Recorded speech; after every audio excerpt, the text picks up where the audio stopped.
Hello guys, welcome back to the channel. आज हम लोग एनोमली डिटेक्शन पे प्रोजेक्ट करने वाले हैं। ये आपके पोर्टफोलियो का भी प्रोजेक्ट हो सकता है अगर आप इसे एंड टू एंड करें, जो कि हम इसके सेकंड पार्ट में करने वाले हैं। इसमें हम प्रोजेक्ट बनाएंगे और नेक्स्ट पार्ट में उसको एंड टू एंड डिप्लॉय करने वाले, ठीक है, डॉकर इमेज बनाने के बाद। अभी देखिए, सबसे पहले हम लोग एनोमली को डिफाइन करते हैं। अभी देखिए, यहाँ पे एक नॉर्मल डेटा का पैटर्न आपको दिखाया हुआ है, ठीक है। ये पॉइंट जो है इसकी एनोमली है, लेकिन क्यों है? अब देखिए, मोस्टली जो डेटा है इस रेंज के अंदर लाई कर रहा है, इससे बिलो लाई कर रहा है, तो सडन स्पाइक डेटा में आता है। आपका जो यूजुअल डेटा का बिहेवियर होता है उससे कुछ अलग होता है, तो उसे ही आप एनोमली कहते हो। जैसे कि कोई एक बच्चा जो है, जो कि 100 मार्क्स के एग्जाम में ऑलवेज 30 टू 40 ही रेंज करता है, और नेक्स्ट टाइम जो उसने एग्जाम दिया तो उसके 99 आ गए, तो वो एक एनोमली कंसीडर होगी, ठीक है। अगर वो बार बार बिहेवियर पैटर्न रिपीट नहीं होता, फर्स्ट टाइम हुआ, तो एनोमली होती है। इसके और एग्जाम्पल भी देखते हैं। जैसे ये एक तरह का डेटा पैटर्न है जिसे कलेक्ट किया गया है। इसमें भी देखिए एक सडन स्पाइक आया है, ये भी आप मान सकते हो कि एक एनोमली है। जैसे कि आप जैसे कोई गेमिंग करते होगे तो आप जानते हो पिंग का इश्यू क्या होता है, ठीक है। आप किसी ने स्टेबल इंटरनेट कनेक्शन ले रखा है, उसको हमेशा 10 या 5 की पिंग आती है, लेकिन सडनली उसको कुछ सेकंडों के लिए 500 या 1000 की पिंग आती है, तो वो एक एबनॉर्मल बिहेवियर होगा। आउटलायर्स को भी आप एक तरह से एनोमली बोल सकते हो, क्योंकि जो आउटलायर अपने डेटा से बिल्कुल अलग होते हैं, इसीलिए वो आउटलायर होते हैं। वो कुछ दूसरे तरह का कैरेक्टरिस्टिक एग्जिबिट करते हैं जो बाकी डेटा से मैच नहीं करता है, इसीलिए वो आउटलायर होते हैं। तो ये भी एक तरह की एनोमली डिटेक्ट करने में हमारी हेल्प करते हैं। ये हम किस डेटा सेट में वगैरह ये सब अप्लाई करने वाले हैं एनोमली डिटेक्शन के लिए? ये हम लोग क्रेडिट कार्ड फ्रॉड डिटेक्शन पे अप्लाई करने वाले हैं। ज्यादातर एनोमली डिटेक्शन टाइप के प्रोडक्ट आप उन डेटा सेट में करते हो जो इम्बैलेंस होते हैं, जैसे कि आपके पास 1000 या मिलियंस ऑफ पेशेंट्स का डेटा है जो कैंसर रिपोर्ट का है। अभी यूजुअली जो केसेस होते हैं वो निगेटिव आते हैं, तो उसमें भी इम्बैलेंस होगा डेटा में। ऐसे क्रेडिट कार्ड में होता है, ज्यादा ट्रांजेक्शन जो होते हैं वो नॉर्मल होते हैं, लीगल होते हैं, लेकिन कुछ फ्रॉडलेंट भी होते हैं। तो इस तरह के जो डेटा पॉइंट्स होंगे वो कम होंगे, तो इम्बैलेंस होता है हमारे डेटा में, तो वही यहाँ पे एनोमली का कारण बनता है, ठीक है। तो हम इस डेटा सेट पे काम करने वाले कैगल पे बहुत ही इजीली मिल जाएगा। इसका लिंक आपके साथ डिस्क्रिप्शन में शेयर कर दें। काफी पॉपुलर डेटा सेट है, काफी लोगों ने काम किया है, लेकिन हम लोग इसको डिप्लॉय भी करने वाले हैं। ये पार्ट हम लोग ऐड करेंगे और फिर सारा कोड आपको एट द एंड गिटहब में लिंक डिस्क्रिप्शन में आपको दे देंगे, ठीक है। तो विदाउट वेस्टिंग टाइम चलिए स्टार्ट करते हैं। ये वो नोटबुक है जिसमें हम लोग काम करने वाले हैं। सारा हम लोगों ने कोड लिख रखा है ताकि बिल्कुल भी टाइम वेस्ट ना हो। सारा कोड हम लोग व्हाइट बोर्ड में समझने के लिए यूज करने वाले हैं, ठीक है। ये हमारा व्हाइट बोर्ड है। अभी कोड इसमें देखिए ज्यादा नहीं है, लेकिन ये देखिए जैसे कुछ बड़े-बड़े block of lines of code है, तो वो सब मैं नहीं चाहता कि मैं दोबारा आपके सामने लिखूँ। फालतू में जो ट्यूटोरियल है वो 1 आवर 2 आवर का हो जाए, क्योंकि ऑलरेडी मैंने कुछ वीडियो पहले ट्राई किए हैं। वो जब जैसे ही 45 मिनट क्रॉस करते हैं, मैंने देखा है बहुत से आजकल लोगों का टाइम स्पेन कम है अटेंशन का, तो वो लोग उतना कंटिन्यू नहीं करते हैं वॉचिंग करना। तो मुझे कोशिश करनी है ये सब आपको बताने का, तो मैं आपको जल्द से जल्द ये समझा सकूँ व्हाइट बोर्ड में, और जो कोड है वो आपके साथ शेयर कर सकूँ, ताकि आप भी खुद से रन करके डिबग करके उसको समझो, ठीक है। क्योंकि सामने कोड करने में काफ़ी टाइम जाता है। ये वो डेटा सेट था जिसके बारे में हम बात कर रहे थे, कैगल में अवेलेबल है, ठीक है। आप इसको यहाँ सिंपली डाउनलोड पे क्लिक करके डाउनलोड कर सकते हो। अगर आपके पास लोकल पे जीपीयू अच्छा है, तो आप अपने लोकल वीएस पे भी काम कर सकते हो, ठीक है। वरना ये देखिए, कैगल आपको क्या करता है, वीकली काफ़ी सारा फ्री रिसोर्स कोटा में जीपीयू देता है, ठीक है। तो आप सेटिंग पे क्लिक करने के बाद एक्सीलेटर पे देखोगे, तो आपको यहाँ पे देखिए जीपीयू P100 T4 वगैरह के आपको जीपीयू मिल जाएंगे। सिंपली आप यहाँ सिलेक्ट करो और इस बटन पे क्लिक करके आप स्टार्ट सेशन कर सकते हो, ठीक है। फ्री में आपको आवर्स मिलते हैं, आप खत्म ही नहीं कर पाओगे इतना, अगर आप रेगुलर कैगल पे नहीं ट्रेनिंग करते हो, ठीक है। तो देखिए, यहाँ से आप डेटा काम करते हो, मैं यहीं पे कर रहा हूँ, लेकिन अगर आपको करना है तो आपने लोकल पे या फिर डेटा डाउनलोड करने के बाद अपने कोलैब पे भी होस्ट कर सकते हो, फिर गूगल कोलैब पे भी आप काम कर सकते हो, ठीक है। अगर आपके पास वहाँ पे क्रेडिट है, आपके पास यहाँ पे कोटा खत्म हो गया, तो आप वहाँ पे करना चाहते हो, आपकी चॉइस है, ठीक है। अभी देखिए, काफ़ी पॉपुलर डेटा सेट है। किस फीचर यहाँ पे देखो, कितने फीचर्स हैं वो सारे यहाँ पे दिए हुए हैं, उनका क्या मतलब है वो यहाँ पे दिया हुआ है, ठीक है। अभी हम इसको समझेंगे, लेकिन सबसे पहले क्या काम करते हैं, सेल बाय सेल जाते हैं, लाइन बाय लाइन समझते हैं, और जो लाइन में दिक्कत होगी, मुझे मालूम है आपको कहाँ पे दिक्कत होने वाली है, उसको हम लोग व्हाइट बोर्ड में समझेंगे। बाकी कोड हम लोग इसी तरह से समझने वाले हैं, क्योंकि जो बेसिक इंपोर्ट वगैरह कोड होते हैं उसको उस पर टाइम वेस्ट करने के, अभी इतना कोड अगर आपके सामने लिखते तो काफी इसमें टाइम जाने वाला था, ठीक है। अभी देखिए, सबसे पहले स्टार्ट करते हैं पहले ब्लॉक से। हमने इंपोर्ट वार्निंग किया, क्योंकि क्या होता है, अगर कुछ लाइब्रेरी के कुछ पर्टिकुलर मेथड वगैरह डेप्रिशिएट होते हैं तो उनके लिए वार्निंग आती है उसको सप्रेस करने के लिए, ठीक है। ये दो लाइन। पैंडास नंपाई डेटा के मैनिपुलेशन के लिए, मैटप्लॉट सीबॉर्न आपका बेसिक चार्ट्स वगैरह ड्रॉ करने के लिए, टेंसरफ्लो में हमारा सारा कोड रहने वाला है। सिक्वेंशियल मॉडल है हमारा, ठीक है। डेंस वगैरह लेयर का यूज करने वाले एडम हमारा ऑप्टिमाइजर होने वाला है। मीन एब्सोल्यूट एरर हम ये देखिए यहाँ भी ये समझने वाली चीज है, मीन एब्सोल्यूट एरर क्यों यूज करते हैं, क्योंकि हमारा जो मॉडल ट्रेन होने वाला है वो ऑटो एनकोडर का, इसके बारे में भी और आपको बताएंगे, तो वहाँ पे एमएई यूज होने वाला है, ठीक है। ये तो बेसिकली मेन के लिए मॉडल चेक पॉइंट और अर्ली स्टॉपिंग का हम लोग यूज करने वाले हैं, ठीक है, अपना बेटर मॉडल मॉडल को मैनेज करने के लिए। उसके बाद एक कॉलम ट्रांसफॉर्मर का यूज करेंगे। इसकी जगह आप डायरेक्ट भी काम कर सकते हो, लेकिन ये आपको थोड़ा ज्यादा आपको हैंडी पड़ेगा। स्टैंडर्ड स्केलर अपने डेटा को फिक्स रेंज में लाने के लिए बेसिकली, और लेवल एनकोडर का यूज करेंगे एनकोड करने के लिए, ठीक है। ट्रेन टेस्ट स्प्लिट डेटा को डिवाइड करने के लिए, recall accuracy score classification report, ये सब आपके मैट्रिक्स होती है डेटा के किस तरह से आपका मॉडल ने परफॉर्म किया, ठीक है। तो ये बेसिक ब्लॉक ऑफ कोड है, ठीक है। अब देखिए, जैसा आपको बताया वहाँ पे इस डेटा सेट को जो हम लोग ट्रेन करेंगे वो हम लोग ऑटो एनकोडर की हेल्प करेंगे। देखिए, एनोमली डिटेक्शन में वन ऑफ द बेस्ट तरीका है आपका कि आप ऑटो एनकोडर यूज करो। ये क्या करता है, जैसे आपका जो इनपुट आपने दिया है, यहाँ पे नीचे देखते हैं एक डायग्राम बना होगा, ठीक है। ये देखिए, आप अपने डेटा को इनपुट वेक्टर कन्वर्ट करने के बाद देते हो, एनकोडर उसको कंप्रेस करता है छोटे से लेटेंट डायमेंशन के वेक्टर, या लेटेंट वेक्टर का क्या डायमेंशन होगा ये आपको बताना होता है, ठीक है। जितना आप रखोगे मतलब जितनी भी आप साइज का रखोगे उसके हिसाब से मॉडल की कॉम्प्लेक्सिटी आएगी। अगर आप काफी बड़े लेंथ का वेक्टर ले लेते हो तो वो काफ़ी कैपेबल हो जाएगा काफ़ी सारे फीचर्स को लर्न करने के लिए, और ये एक कारण भी बन सकता है ओवर फिटिंग वगैरह का, ठीक है। अब लेटेंट वेक्टर में आप अपने डेटा को कंप्रेस करते हो, उसको डिकोडर की हेल्प से वापस से डिकोड करते हो और जो आपका इनपुट वेक्टर था वही आप रिकंस्ट्रक्ट करने की कोशिश करते हो, ठीक है। अब जैसे कि अपने केस में एग्जांपल में क्या होने वाला है, जैसे हम उसको सारे सही ट्रांजैक्शन जो हुए हैं, जो सही बिल्कुल वैलिड ट्रांजैक्शन है, वो डेटाबेस को लर्न कराएंगे, ठीक है। डिकोडर सीख जाएगा डिकोड करना कि जैसे इनपुट वेक्टर आएगा उसको कंप्रेस किया गया, उसके बाद डिकोडर्स को डिकोड करके वही सेम इनपुट वेक्टर बनाने की कोशिश करता है, ठीक है। इसे बोलते हैं रिकंस्ट्रक्ट करना। अभी देखिए, जो इनपुट वेक्टर और रिकंस्ट्रक्ट जो उसने किया है, दोनों के बीच में फिर एरर कंपेयर होता है। अगर तो देखिए, जो कि हमारा मॉडल सिर्फ सही तरह के डेटा पॉइंट्स में ट्रेन हुआ है, जो कि वैलिड वाले डेटा ट्रांजैक्शन थे, तो वो सिर्फ डेटा वही डेटा पॉइंट्स को जानता है जो कि सही है। तो जैसे ही कोई फ्रॉड वाला आता है, तो दोनों के बीच में जब वो रिकंस्ट्रक्ट करने का हम ट्राई करेंगे, एरर कैलकुलेट करेंगे, तो बहुत हाई आएगा, क्योंकि मॉडल ट्रेन ही नहीं है उन वाले डेटा पॉइंट्स के लिए जो कि फ्रॉड है। तो वो काफी ज्यादा हाई एरर देगा। तो हम समझ जाएंगे उससे, जैसे कि एब्सोल्यूट एरर हमारी हाई आती है, यानी कि फ्रॉडलेंट हो सकता है, उसको हम उसी हिसाब से डील करने वाले, ठीक है। इसलिए इस तरह के कामों में ये ऑटो एनकोडर काफी हेल्पफुल होता है, ठीक है। अब हम लोग वापस से स्टार्ट करते हैं, ठीक है। ये वाला कोड ब्लॉक हो गया। अब उसके बाद हम लोग डेटा रीड करते हैं। अब एक चीज और, अगर आप यहीं कैगल पे ही काम करते हो, आप यहाँ कोड पे क्लिक करने के बाद क्रिएट नोटबुक पे क्लिक करोगे, तो आपको डेटा डाउनलोड करने की जरूरत भी नहीं पड़ेगी। ये देखिए, आपके राइट हैंड साइड में यहाँ अटैच हो जाता है। सिंपली आप यहाँ पे क्लिक करोगे, सॉरी यहाँ पे, हाँ, तो ये डेटा सेट अटैच हो जाता है और ये सीएसवी फाइल होती है। यहाँ पे क्लिक करने के बाद आप इसका पैथ कॉपी कर सकते हो, ठीक है। pd.read.csv पैंडास की हेल्प से हमने यहाँ पे पैथ पेस्ट किया और डीएफ में हमारा डेटा लोड कर लिया। डीएफ डॉट हेड करने से क्या होता है, टॉप 5 रोज उसकी डिस्प्ले हो जाती है, ठीक। तो ये सारे वो फीचर है, उनकी वैल्यूज है। डिस्टेंस फ्रॉम होम, यानी कि इनके बारे में अगर पढ़ना है, ये पर्टिकुलर क्या कॉलम रिप्रेजेंट करते हैं, तो वो यहाँ पे अच्छे से डेटा सेट जिसने मेंटेन किया उसने बताया हुआ है। जैसे एक फीचर में डिस्टेंस फ्रॉम होम, ये क्या बताता है कि जो ट्रांजैक्शन हुआ है वो बेसिकली उसके घर से कितना दूर हुआ है। यानी कि जैसे कि आपने कोई एड्रेस तो दिया होगा, अब पिछला ट्रांजैक्शन आपका कहीं मान लीजिए मुंबई के किसी लोकेशन से हुआ है, फिर अगला तुरंत ही 1 घंटे बाद ट्रांजैक्शन मान लीजिए यूके से हो रहा है, तो इसके ज्यादा चांसेस हैं कि फ्रॉड हो। इसी तरह से डिस्टेंस फ्रॉम लास्ट ट्रांजैक्शन, पिछले ट्रांजैक्शन से अभी का ट्रांजैक्शन, मानी आप वैकेशन में कहीं गए हुए हो, ठीक है, लेकिन आप गोवा पे गए हुए हो, वहां से आप ट्रांजैक्शन कर रहे हो, लेकिन कुछ देर बाद ही आपका जो अगला ट्रांजैक्शन है वो मुंबई से होता है। तो ये भी एक तरह का एनोमली है कि इतने जल्दी इतना डिस्टेंस ट्रैवल कैसे हो सकता है, ठीक। ये देखिए, ये फैक्टर होते हैं जो इन्फ्लुएंस करते हैं हमारे डिसीजन को। जरूरी नहीं है क्योंकि आपका एक कार्ड 2 लोग भी शेयर कर सकते हैं, लेकिन ये उस तरह के एक पैरामीटर होते हैं जिसपे हम चेक रखते हैं कि अगर इस तरह का कोई केस आता है तो हम उसे एनोमली कंसीडर कर सकते हैं, अगर और भी फैक्टर साथ में आते हैं तो, ठीक है। Ratio to median purchase price, ये ratio of purchase price transaction medium purchase price, generally आप कितने का परचेज करते हो और फिर अचानक से सडन आप बहुत बड़े वॉल्यूम पे कुछ परचेज कर रहे हो, तो उसके लिए भी एक एनोमली का चेक हम लोग रखते हैं। इसी तरह से बाकी सारे ऊपर से repeat retailer, is the transaction happen from same retailer, वही है कि नहीं, यूज चिप कार्ड से किया है कि नहीं, पिन नंबर का यूज किया है कि नहीं, ऑनलाइन ऑर्डर है कि नहीं है, फ्रॉड। तो ये फिर हमारा लास्ट में टारगेट कॉलम है, इज द ट्रांजैक्शन फ्रॉडलेस, इसमें ट्रू और फॉल्स में वैल्यू रहने वाली है कि बेसिकली वो फ्रॉड है ट्रांजैक्शन या नहीं है, ठीक है। ये हमारे टोटल फीचर्स होने वाले हैं, ठीक है। तो वही यहाँ पे उनकी वैल्यूज यहाँ पे बताई हुई है। डिस्टेंस फ्रॉम होम ये देखिए दिया हुआ है, ठीक है, और डिस्टेंस फ्रॉम लास्ट ट्रांजैक्शन ये बेसिकली देख सकते हो आप, ठीक। अब देखिए, इनके बारे में आपको पढ़ना तो यहाँ पढ़ सकते हो, बाकी डेटा में ज़्यादा और शायद कुछ मेंशन नहीं है। हाँ, इतना ही उन्होंने डिस्क्रिप्शन में दे रखा है, ठीक है। अब df.info करते हो तो यही जो सारे हमारे फीचर्स थे, इनके बारे में और भी जानकारी ले सकते हो। कितने नॉन नल टोटल वैल्यूज हैं, टोटल वैल्यूज में उनका डेटा टाइप क्या है, कितनी मेमोरी कंज्यूम करते हैं, तो ये सारा आपको एक समरी बन के आ जाता है, ठीक है। df.shape करते हो तो आपके डेटा में कितने कॉलम है, कितने रोज हैं, ये आपको पता लगता है। तो टोटल आपके पास इतने यहाँ पे रोज हैं और 8 फीचर्स हैं, यानी कि 8 आपके पास कॉलम है, ठीक है। df.isAny.sum करने से क्या होता है, आप अपने टोटल फीचर्स में किस कॉलम में कितनी नल वैल्यूज है आप ये देख सकते हो। तो हमारे पास किसी भी कॉलम में यानी किसी भी फीचर में हमारे पास नल वैल्यूज नहीं है, सबका काउंट यहाँ पे देखिए 0 है, ठीक है। डीएफ डॉट डिस्क्राइब करते हो तो आपको एक जनरल समरी मिलती है अपने डेटा की, जिससे आप हर एक अपने फीचर का एक ओवरव्यू देख सकते हो एक ही बार में। जैसे डिस्टेंस फ्रॉम होम एक फीचर है आपका, ठीक है। अब उसका मीन क्या है, उसका स्टैंडर्ड डिविएशन क्या है। देखिए, कभी कभी क्या होता है, ये हमेशा यही वैल्यूज कर, जब आप डीएफ डॉट डिस्क्राइब करते हो तो मीन, स्टैंडर्ड डिविएशन, मिनिमम 25%, 50%, ये सब कैलकुलेट करता है। कभी कभी ये चीजें जरूरत नहीं होती है, लेकिन वो सबके साथ ही कैलकुलेट करता है। आप जैसे मान लीजिए एक आपको बताते हैं, यहाँ पे कोई फीचर देखते हैं ठीक से, ठीक है। चलिए अभी यहाँ पे इसमें इस तरह का ये ठीक है, ये वाला ठीक है, ratio to medium purchase price.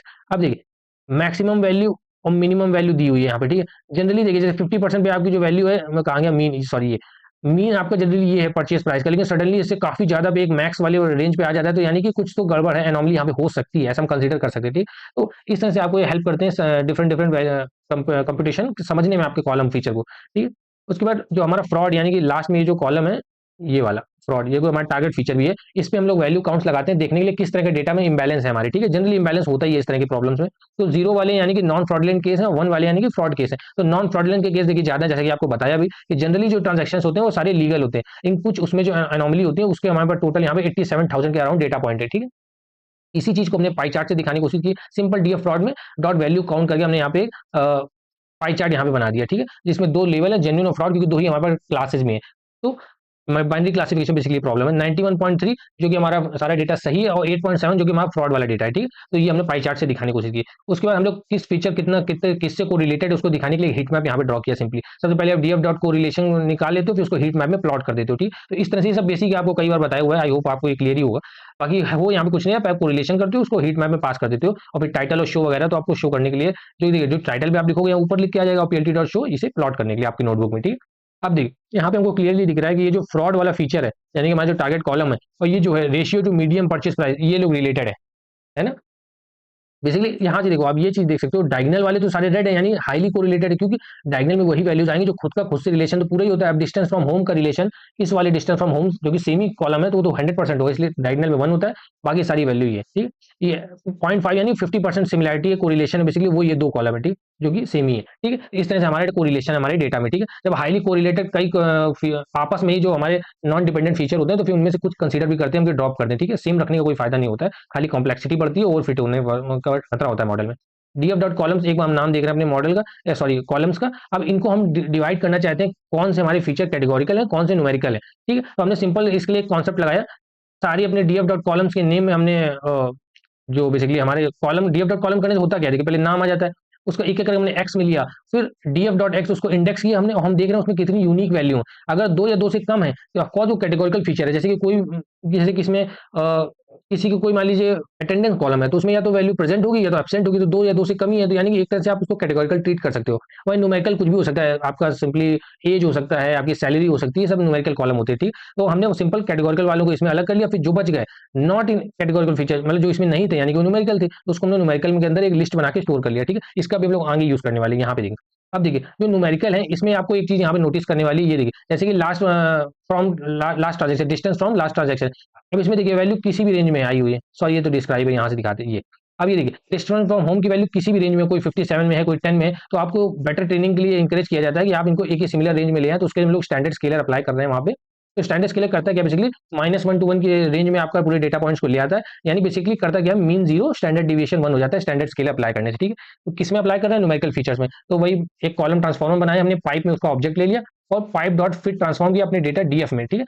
और किस फीचर में, जो न्यूमेरिकल थे, क्योंकि कैटेगोरिकल में तो अप्लाई नहीं करेंगे, सिर्फ न्यूमेरिकल में अप्लाई होगा, उसको हमने डीएफ स्केल्ड में सेव कर लिया, ठीक है। अब डीएफ जो कैटेगोरिकल फीचर थे उनको हमने इंडेक्स करके डीएफ कैट फीचर में ले लिया, और दोनों को हमने यहाँ पे कॉन्कैटिनेट कर दिया, यानी एक सिंगल डेटा फ्रेम में ले आए, और वही आपको यहाँ पे डीएफ कॉन्कैटिनेट डॉट हेड करके यहाँ पे दिखा रहे हैं, ठीक है। तो जो थे ये सारे देखिए एक रेंज में आ गए -1 to 1 में, और जो हमारे बचे जो हमारे कैटेगोरिकल फीचर थे वो सारे यहाँ पे कॉन्कैटिनेट कर दिए हमने, ठीक है। तो ये हमारा डेटा सेट रेडी है बिल्कुल ट्रेनिंग के लिए।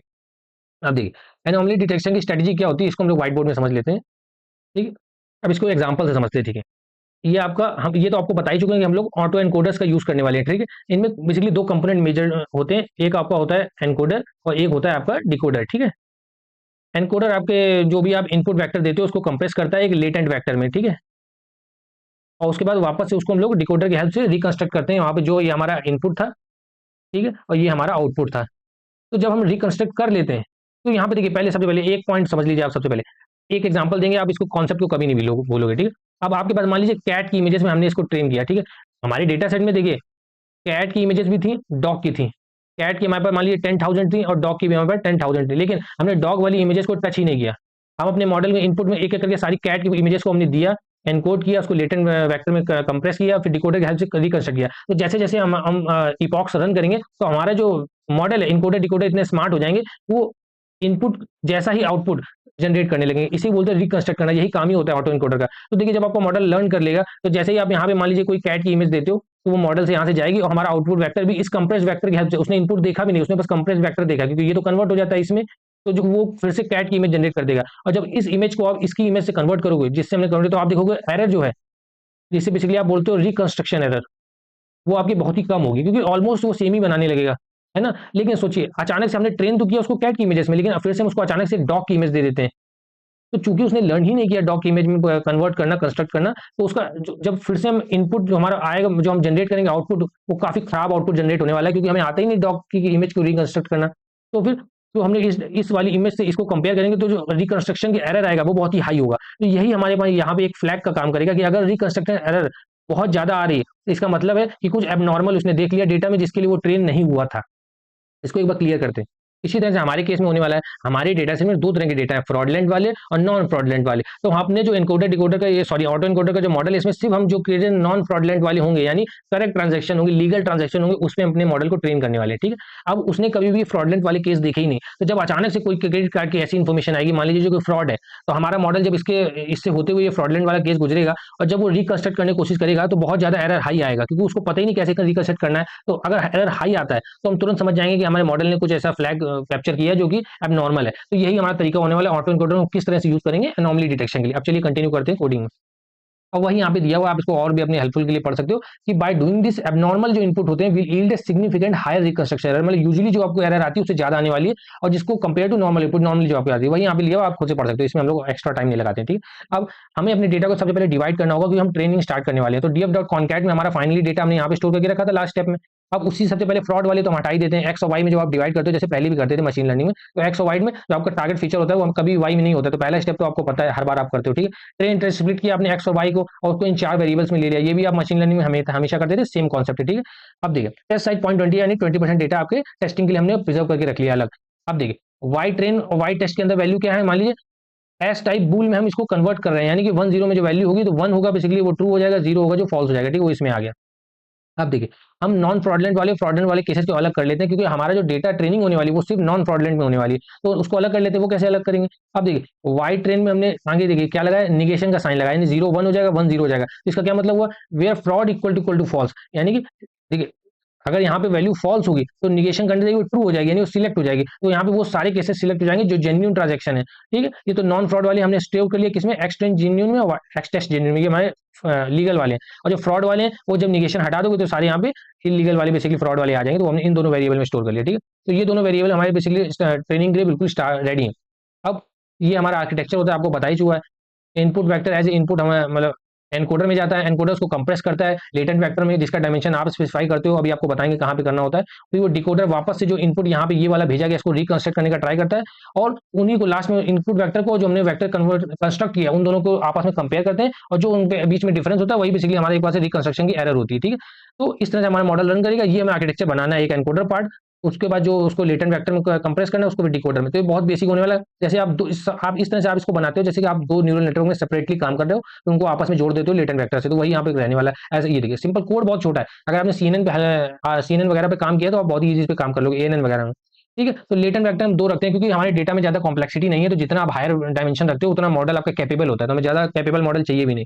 तो लेटेंट वेक्टर का डायमेंशन 2 रहने वाला है, यही हमारा बॉटलनेक होगा। मतलब डेटा हमारा कितने भी डायमेंशन का वो कंप्रेस होने के बाद 2 के डायमेंशन में आ ही जाएगा, ठीक है। अब एक्सटेंड डॉट शेप किया, जब आप एक्सटेंड डॉट शेप करते हो तो आपको दो चीजें मिलती है कि नंबर ऑफ रोज और नंबर ऑफ कॉलम। तो उसमें से हमने फर्स्ट वैल्यू ले लिया, यानी कि नंबर ऑफ कॉलम जो कि हमारे नंबर ऑफ फीचर होते हैं, तो वो हमने इनपुट शेप में ले लिया, क्योंकि जो हमारे फीचर है जो कि 8 है वो हमारे इनपुट शेप में आ जाएंगे, तो वो हमने यहाँ पे इनपुट लेयर के वेरिएबल में ले लिया, ये हमारी इनपुट लेयर होगी। तो फर्स्ट में हमारा जो इनपुट जाएगा वो टोटल नंबर ऑफ जो फीचर होते हैं जो कि 8 है वही जाएंगे। अब अगर आप कंफ्यूज हो रहे हो तो आपको यहाँ पे दिखा देते हैं 8 क्या है, ये वाले वो फीचर थे, ये देखिए ये सारे 8 फीचर थे ना, तो यही तो सबसे पहले तो यही इनपुट में जाएंगे। तो वही यहाँ पे हमने बताया हुआ कि इनपुट शेप में जो हमारा ये डेटा था ये हमारा इनपुट चला जाएगा, ठीक है। 64 टोटल हमारे पास यहाँ पर न्यूरॉन्स रहने वाले हैं, रेलवे एक्टिवेशन यूज करेंगे, ये एक्स में आ जाएगा। जो इस लेयर का आउटपुट होगा जो कि एक्स में आया वो नेक्स्ट लेयर के लिए इनपुट बन जाएगा, ठीक है। इसमें टोटल हमारे पास 16 न्यूरॉन होने वाले, ये एक्स में आ जाएगा। अब इसको हम लोग इन लेटेंट वेक्टर जो हमने डिसाइड किया दो डायमेंशन उस पर कंप्रेस कर देंगे, तो जो एक्स यहाँ पे आउटपुट आया ये फिर से इनपुट में जाएगा, लेकिन इस बार टोटल न्यूरॉन अब इसके पहले 64 थे फिर 16 हुए, अब हम लोग 2 कर देंगे, यानी 2 डायमेंशन का लेटेंट वेक्टर होगा जिसको हमने कोड वैल्यू नाम के एक वेरिएबल में सेव कर लिया, ठीक है। अब यहाँ से हमारा पार्ट आता है डिकोडर का, ये पार्ट था हमारा एनकोडर का, ठीक है। ये लाइन हमारी है लेटेंट वेक्टर के लिए, और ये जो पार्ट है ये हमारे डिकोडर का होने वाला है। तो जो हमारे प्रीवियस का आउटपुट था वो नेक्स्ट के लिए इनपुट बन जाएगा। यहाँ पे 16 किया और फिर 64 किया, मतलब बढ़ाते गए, जहां से शुरू किया था वहीं पे हमने खत्म कर दिया, ठीक है। ये एक्स हो गया। अब इसी को हमने यहाँ पे क्या किया, इनपुट शेप जो हमारा फाइनली था जहां से हमने स्टार्ट किया था उसी की शेप हमने दोबारा से वेक्टर बना दिया। दोनों को बाद में कंपेयर करते हैं, उसको हमने एक मॉडल में स्टोर कर दिया, इनपुट लेयर आउटपुट लेयर, और नेम दे दिया इसका एनोमली डिटेक्शन, आप कुछ भी नेम दे सकते हो। इसको हम लोग ऑटो एनकोडर में स्टोर कर लिया। ऑटो एनकोडर डॉट फिट करने से हमारी ट्रेनिंग स्टार्ट हो जाएगी, जैसे कि हर बार हम लोग करते हैं अपने एएनएन सीएनएन वगैरह में। तो बस ये मॉडल था, इसमें इतना कोड है आपका, ये एनकोडर का, ये वाला है बॉटलनेक का, और ये 2 लाइन आपकी डिकोडर की। तो बेसिक यहाँ पे इसका डायग्राम है, ठीक है। अब अपनी ट्रेनिंग को हम लोग बेटर स्मूथ बनाने के लिए चेक पॉइंट और अर्ली स्टॉपिंग का यूज करते हैं। मॉडल नेम आप कुछ भी दे सकते हो जिस नाम से आप यहाँ पे बेसिकली चेक पॉइंट वगैरह स्टोर करना चाहते हो, क्योंकि यहाँ पे आप मेंशन करते हो ना। मॉडल चेक पॉइंट होता क्या है कि जैसे देखिए आप मॉनिटर कर रहे हो वैलिडेशन लॉस को, तो वैलिडेशन लॉस जो होता है हमेशा घटना चाहिए। तो जैसे जैसे लॉस घटेगा आपका बेटर मॉडल आता जाएगा, तो वो उसको स्टोर करके रखता जाता है चेक पॉइंट बनाता जाता है ना, तो मॉनिटर वैलिडेशन लॉस को हम लोग चेक करेंगे मोड मिनिमम, यानी जैसे जैसे वैलिडेशन लॉस बेटर होता जाएगा, घटता जाएगा, तुरंत हम लोग उसको स्टोर करते जाएंगे। बेस्ट वाले को हम लोग स्टोर करेंगे, वर्बोस मतलब आपको आउटपुट दिखाएगा ट्रेनिंग के टाइम पे वगैरह।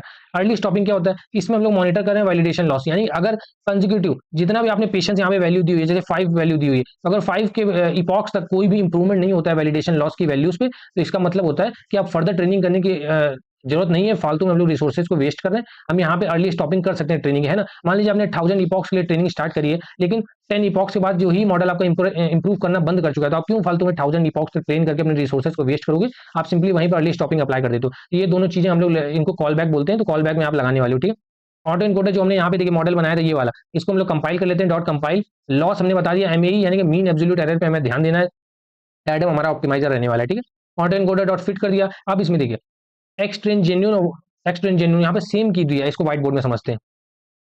ये देखिए जैसे कि आपका ऑटो एनकोडर डॉट यहाँ पे हमने फिट किया ना, इसके अंदर आप जनरली क्या देते थे, एक्स देते थे, वाई देते थे। एक्स आपका इनपुट होता था, वाई आपका टारगेट कॉलम होता था बेसिकली, जो आपको जिसपे आपको ट्रेन कराना है। तो हम यहाँ पे दोनों एक्स ही इसलिए देते हैं कि जो हमारा ऑटो एनकोडर में इनपुट होता है वही तो हमें दोबारा बनाना होता है। यानी अगर हम कैट की इमेज को इनपुट करते हैं तो सब एनकोडर डिकोडर से होते हुए जो एंड में हमारा रिजल्ट आता है वो भी तो कैट होता है।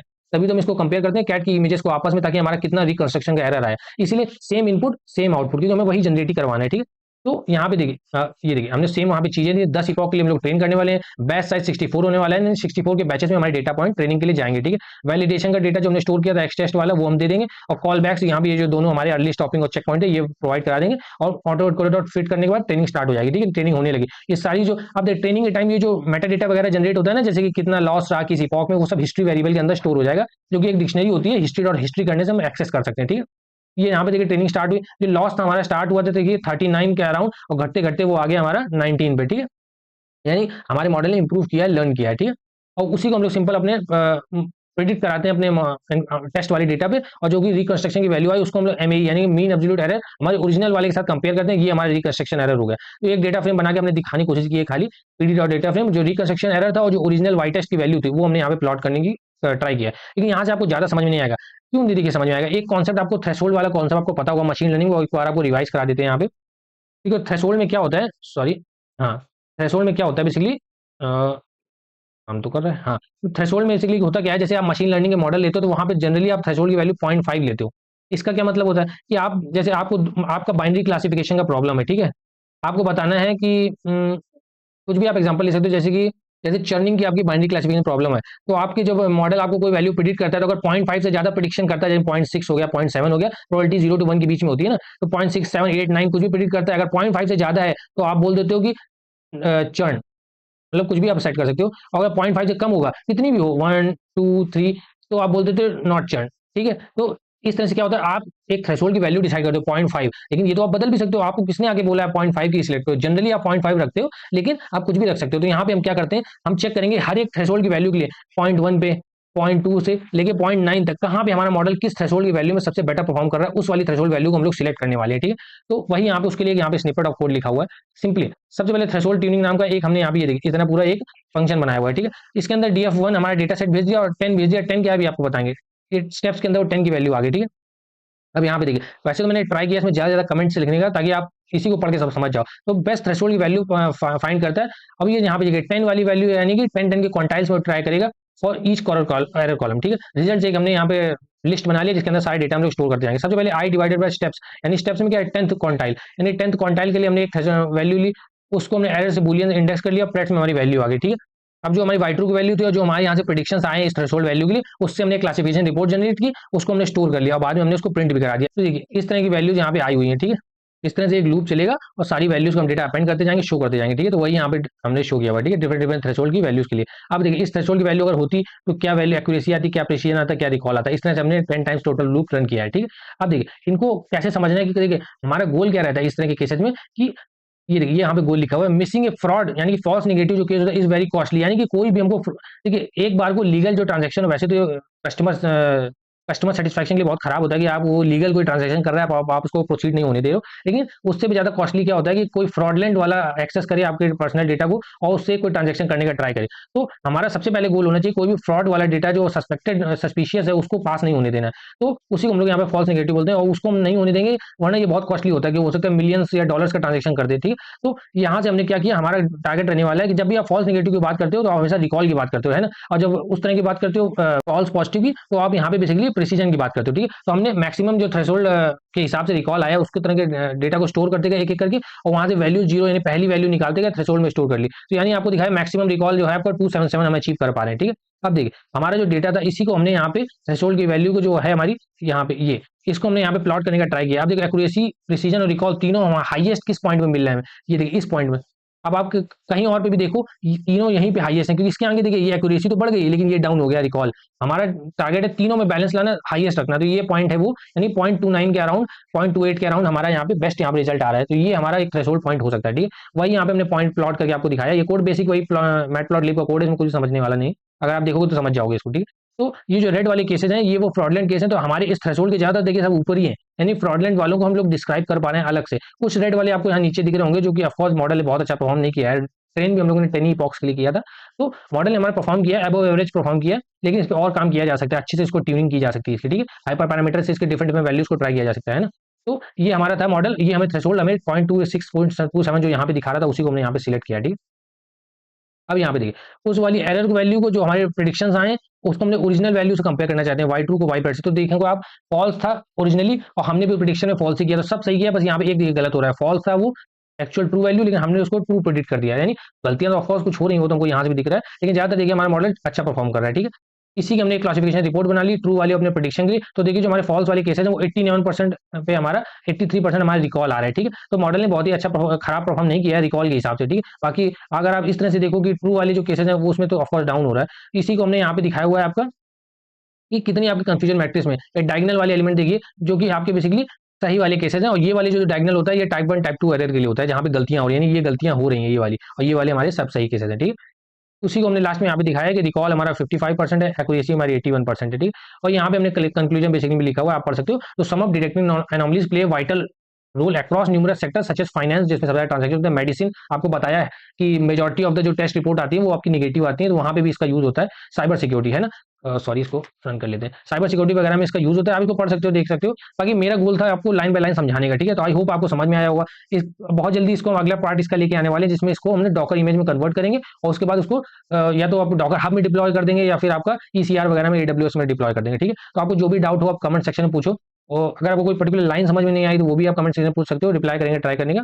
तो आप इसको खुद से ट्राई करके देखो और सेकंड पार्ट का वेट करो जब इसका हम लोग एंड टू एंड डिप्लॉयमेंट भी लेके आएंगे, ठीक है। इसमें और कुछ इंप्रूवमेंट अगर आपको समझ में आता है चैट जीपीटी की हेल्प लो, वो भी आप इसमें इंक्लूड करने का ट्राई करो। आप मल्टीपल एल्गोरिथम्स रन करो, उस पर कंपेयर करो, उसके बाद है ना काफी चीजें इसमें इंप्रूव की जा सकती हैं। तो इस डेटा सेट में और इस कोड वगैरह का लिंक आपको डिस्क्रिप्शन में दे देंगे। Thank you guys.